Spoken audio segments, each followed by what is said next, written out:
Hi ಸ್ನೇಹಿತರೆ, ಎಲ್ಲರಿಗೂ ನಮಸ್ಕಾರ. ಸಮಾಜ ಕಲ್ಯಾಣ ಇಲಾಖೆಯ ವತಿಯಿಂದ SC/ST ಅಭ್ಯರ್ಥಿಗಳಿಗಾಗಿ ಭಾರತೀಯ ಸೇನೆ, ಭದ್ರತಾ ಪಡೆ, ಪೊಲೀಸ್ ಸೇವೆಗಳಿಗೆ ಸೇರಲು ಬಯಸುವ ಅಭ್ಯರ್ಥಿಗಳಿಗಾಗಿ ಪರೀಕ್ಷಾ ಪೂರ್ವ ತರಬೇತಿಗೆ ಅರ್ಜಿಯನ್ನು ಆಹ್ವಾನಿಸಲಾಗಿದೆ. ಇದಕ್ಕೆ 2 ತಿಂಗಳ ಪರೀಕ್ಷಾ ಪೂರ್ವ ತರಬೇತಿಯನ್ನು ನೀಡಲಾಗುತ್ತದೆ. 10ನೇ ತರಗತಿ ವಿದ್ಯಾರ್ಥಿಯನ್ನು ಇಲ್ಲಿ ಮೆನ್ಷನ್ ಮಾಡಲಾಗಿದೆ. ಇದಕ್ಕೆ ಏನೆಲ್ಲ ಕಂಡೀಷನನ್ನು ಅವರು ಮೆನ್ಷನ್ ಮಾಡಿದ್ದಾರೆ ಅಂತ ನೋಡ್ತಾ ಹೋಗೋಣ. ಇದು ಸಮಾಜ ಕಲ್ಯಾಣ ಇಲಾಖೆಯು ಅಧಿಸೂಚನೆಯನ್ನು ಹೊರಡಿಸಿರುವ ಒಂದು ಲೆಟರ್ ಆಗಿದೆ. ಅಧಿಸೂಚನೆಯಲ್ಲಿ 2023-24ನೇ ಸಾಲಿನ ಭಾರತೀಯ ಸೇನೆ, ಭದ್ರತಾ ಪಡೆ, ಪೊಲೀಸ್ ಇಲಾಖೆಗಳಿಗೆ ಸೇರುವ ಅಭ್ಯರ್ಥಿಗಳಿಗಾಗಿ ಪರಿಶಿಷ್ಟ ಜಾತಿ, ಪರಿಶಿಷ್ಟ ಪಂಗಡದ ಅಭ್ಯರ್ಥಿಗಳಿಗೆ ಆನ್ಲೈನ್ ಮುಖಾಂತರ ಅರ್ಜಿಯನ್ನು ಆಹ್ವಾನಿಸಲಾಗಿದೆ. ಇದಕ್ಕೆ ಆಗಲೇ ಹೇಳಿರುವ ಹಾಗೆ ವಿದ್ಯಾರ್ಹತೆಯು 10ನೇ ತರಗತಿ ಆಗಿರಬೇಕು ಮತ್ತು ವಯೋಮಿತಿ ಏನಿದೆ 17 ವರ್ಷ 6 ತಿಂಗಳು ಪೂರ್ಣವಾಗಿರಬೇಕು ಮತ್ತು 23 ವರ್ಷದ ಒಳಗಿರಬೇಕು. 23 ವರ್ಷದ ಒಳಗಿರುವ ಅಭ್ಯರ್ಥಿಗಳಿಗೆ ಮಾತ್ರ ಇಲ್ಲಿ ಆಯ್ಕೆಯನ್ನು ಮಾಡಿಕೊಳ್ಳಲಾಗುತ್ತದೆ. ಈ ತರಬೇತಿಗಳಿಗಾಗಿ ಪುರುಷ ಮತ್ತು ಮಹಿಳಾ ಅಭ್ಯರ್ಥಿ ಎರಡೂ ಅಭ್ಯರ್ಥಿಗಳು ಇದಕ್ಕೆ ಆಸಕ್ತಿ ಇದ್ದವರು ಅರ್ಜಿಯನ್ನು ಸಲ್ಲಿಸಬಹುದು. ಪುರುಷ ಅಭ್ಯರ್ಥಿ ಮತ್ತು ಮಹಿಳಾ ಅಭ್ಯರ್ಥಿಗಳಿಗೆ ಇದನ್ನು ಅವಕಾಶವನ್ನು ಕಲ್ಪಿಸಿಕೊಡಲಾಗಿದೆ.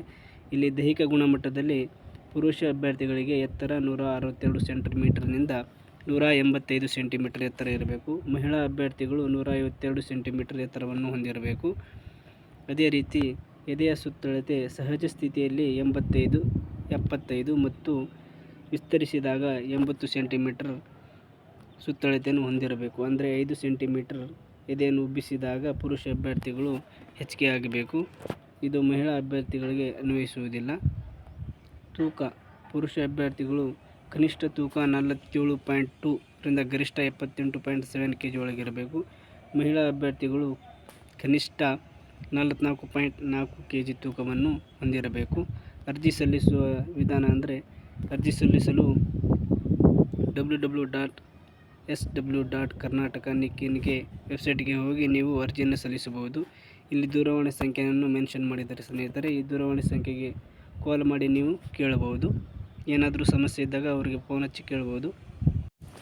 ಅರ್ಜಿ ಸಲ್ಲಿಸುವ ಕೊನೆಯ ದಿನಾಂಕ 10/12/2024 ಕೊನೆಯ ದಿನಾಂಕವಾಗಿರುತ್ತದೆ. ಯಾರೆಲ್ಲ ಅಭ್ಯರ್ಥಿಗಳು ಅರ್ಜಿಯನ್ನು ಸಲ್ಲಿಸಿಲ್ಲ ಅವರು ಬೇಗ ಹೋಗಿ ಅರ್ಜಿಯನ್ನು ಸಲ್ಲಿಸಿ ಮತ್ತು ನಿಮ್ಮ ಫ್ರೆಂಡ್ಸ್ಗಳಿಗೂ ಈ ವಿಡಿಯೋವನ್ನು ಶೇರ್ ಮಾಡಿ, ಎಲ್ಲರಿಗೂ ಈ ಮಾಹಿತಿ ಸಿಗಲಿ ಅಂತ. ಈ ರೀತಿಯಾದಂಥ ಅಧಿಸೂಚನೆಯನ್ನು ಹೊರಡಿಸಲಾಗಿದೆ ಸಮಾಜ ಕಲ್ಯಾಣ ಇಲಾಖೆ ವತಿಯಿಂದ. ಆಸಕ್ತಿ ಇದ್ದರೂ ಬೇಗನೆ ಹೋಗಿ ಅರ್ಜಿಯನ್ನು ಸಲ್ಲಿಸಿ.